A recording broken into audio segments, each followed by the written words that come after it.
ایک دم سے اٹھتا ہے۔ یہ دیکھ کے باقی سب چلا اٹھتے ہیں سلطان ارحان۔ سلطان بھی ایک دم سے پلٹتے ہیں اور یزید کا ہتھیار اسی کے جسم میں گھوم دیتے ہیں۔ سلطان پوری طاقت کے ساتھ زور دیتے ہی چلے جاتے ہیں اور بالآخر یزید زمین پہ گر جاتا ہے۔ فاطمہ تھوڑی پریشان تو نظر آتی ہے۔ سلطان کہتے ہیں تمہیں تمہارا حق مل گیا ہے یزید۔ ناظرین اس کے بعد ہم دیکھتے ہیں کہ بورسا کے محل میں نیلوفر کھڑی کچھ سوچ رہی ہوتی ہے۔ وہ گہری سوچوں میں گم ہوتی ہے کہ اسی لمحے ملون خاتون اس کے پاس آتی ہیں اور اس سے کہتی ہیں تم ارحان کی آنکھوں اور دل میں اپنے مقام کے بارے میں کافی دیر تک پریشان رہی ہو۔ دیکھو میرے ارحان کو جو چیز اپنے لیے سب سے زیادہ قیمتی ہے وہ سب سے قیمتی چیز تمہارے سپرد کر دی ہے۔ تو نیلوفر کہتی ہے میں اس راستے پر اپنی جان دینے کے لیے تیار ہوں، لیکن اللہ جانتا ہے مجھے بہت ڈر ہے کہ کہیں میں اپنے سلطان کے اعتماد کو ٹھیس نہ پہنچاؤں گا۔ ملون خاتون کہتی ہیں ڈرو، خوف انسان کو محتاط بنا دیتا ہے لیکن اپنے دل کی طاقت کو کبھی نہ بھولنا۔ تم ریاست کی امانت کے محافظ ہو، امن کو یقینی بنانے کے لیے تمہیں ریاست سے متعلق ہر چیز کو قبول کرنا ہوگا۔ تو نیلوفر کہتی ہے ماں یہ ماضی میں رہ گیا ہے، اس خط کے ساتھ حسد، غصہ، ناراضگی سب کچھ پیچھے رہ گیا ہے۔ یہ سن کے ملون خاتون بہت خوش ہوتی ہیں۔ نیلوفر مزید کہتی ہے اب سے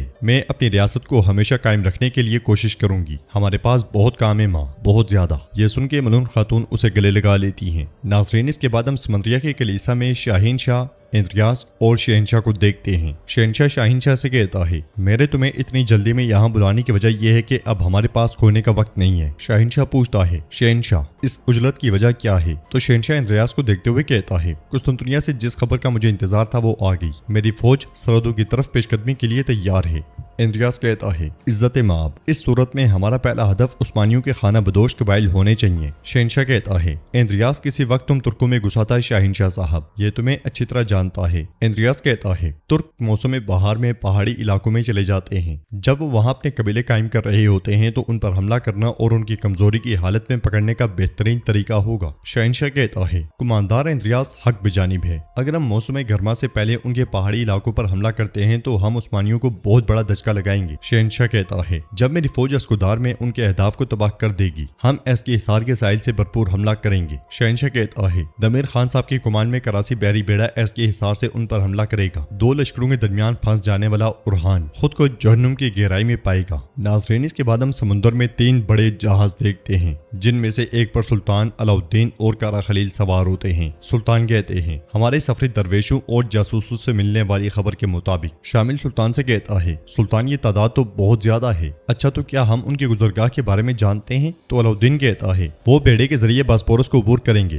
اور اسکودار سے زمین پر سرحدوں کی طرف پیش قدمی کریں گے۔ توران کہتا ہے کہ زلجہ پہاڑی کو فتح کر کے ہم ان کے راستے کو نظروں میں رکھنے والی جگہ پر فائز ہیں۔ سلطان کہتے ہیں اب اس جگہ پہ لشکرگاہ قائم کریں گے، ہم دوسری پہاڑیوں کو فتح کر کے ایس کے حصار پہ نظر رکھنے والی دوسری جگہ پر شہنشاہ کو خوش آمدید کہیں گے۔ ان کا منصوبہ سمندر سے خشکی پر فوج کو مدد فراہم کرنے سے متعلق ہوگا، لیکن ہم ان کے تمام بحری بیڑوں کو کراسی بندرگاہ سے روانہ ہونے سے پہلے جلا دیں گے۔ توران کہتا ہے یا شہادت یا فتح۔ سلطان کہتے ہیں میرے صدران، میرے ساتھیوں، یہ ان سب بڑی لڑائیوں میں سے ایک ہے جو ان سرحدوں نے کبھی دیکھی ہیں۔ ہم اللہ کے سوا کوئی غالب نہیں ہے کہتے ہوئے اللہ تعالیٰ کی فتح کی تلواریں بن جائیں گے انشاءاللہ۔ یہ سن کے سب انشاءاللہ انشاءاللہ کہتے ہوئے تلواریں لہراتے ہیں اور کہتے ہیں اللہ کے سوا کوئی غالب نہیں ہے، اللہ کے سوا کوئی غالب نہیں ہے۔ ادھر ہم دیکھتے ہیں کہ سمندریہ قلعے میں شاہین شاہ بہت پریشان کھڑا ہوتا ہے۔ وہ گہری سوچوں میں گم ہوتا ہے کہ اندریاس اس کے پاس آتا ہے اور شاہین شاہ سے کہتا ہے تھوڑا سا رہ گیا ہے، تھوڑا سا رہ گیا ہے، تمہیں اپنی خواہش کی عمارت اور تخت حاصل ہو جائے گا شاہین شاہ صاحب۔ شاہین شاہ کہتا ہے میں اور عثمان صاحب اکثر شکار پر جایا کرتے تھے،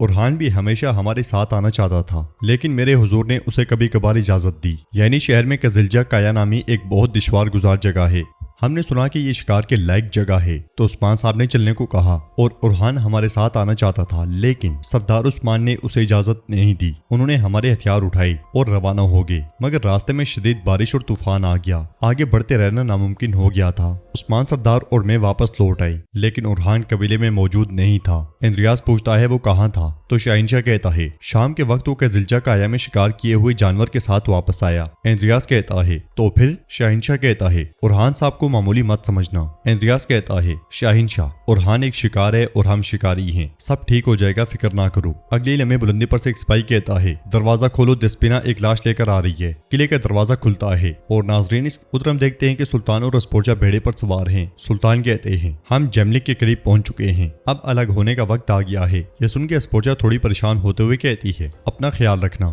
بہت محتاط رہنا۔ سلطان اس سے کہتے ہیں تم پہلے ایسی نہیں تھی۔ تو اسپوجا کہتی ہے میں واقعی ایسی نہیں نہیں تھی اور تمہارے ساتھ رہ کر میں اسپوچا کے اسلوب کو جان رہی ہوں جس سے کبھی واقف ہی نہیں تھی۔ سلطان کہتے ہیں میں بھی اس اسپوچا کو خوب جانتا ہوں۔ اسپوچا پوچھتی ہے کیسے؟ تو سلطان کہتے ہیں تم میری طرح ہی ہو اسپوچا، جتنا میں تمہیں جانتا ہوں اتنا ہی یہ سمجھ رہا ہوں۔ پہلی بار میں کسی کو سمجھنے کی کوشش نہیں کر رہا، میں صرف دیکھ رہا ہوں ہمارے زخم، ہمارے خوف۔ پھر اس کا ہاتھ پکڑتے ہوئے کہتے ہیں اب ہمارے دل ایک جیسے دھڑکتے ہیں۔ اسپوچا کہتی ہے مجھے پہلے اس بات پر یقین نہیں تھا، جہاں سے میں آئی ہوں وہاں لوگ اپنے دلوں کی بات ظاہر نہیں کرتے، خاص طور پہ میں وہ انسان تھی جس نے اپنے جذبات کو دل میں دفن کرنا سیکھ لیا تھا۔ لیکن اب جب میں تمہارے ساتھ ہوتی ہوں میرے دل میں چھپی ہر خاموش بات ایک ایک کر کے زبان پا لیتی ہے۔ میں اس کی عادی نہیں ہوں۔ جانتے ہو اس میں سب سے عجیب بات کیا ہے؟ مجھے اس سے ڈرنا چاہیے، مجھے معلوم ہے، لیکن مجھے بالکل خوف نہیں آتا۔ سلطان کہتے ہیں انسان کا خوف ختم ہو جائے تو وہ خود کے قریب ہو جاتا ہے۔ تم اور میں ہمیشہ ایک دوسرے سے بھاگتے رہے، لیکن اب بھاگنے کے لیے کوئی جگہ باقی نہیں رہی۔ یہ کہتے ساتھ ہی سلطان اسے حوصلہ دیتے ہیں اور ناظرین ایپیسوڈ بھی اختتام پذیر ہوتی ہے۔ ویڈیو پسند آئے تو لائک کر دیں، شیئر کر دیں، سبسکرائب نہیں کیا ہوا تو سبسکرائب کرنے کے ساتھ ساتھ گھنٹی والے آئیکن کو دبانا مت بھولیں۔ ملتے ہیں انشاءاللہ نیکسٹ ویڈیو میں، تب تک کے لیے رکھیں اپنا اور اپنوں کا بہت زیادہ خیال۔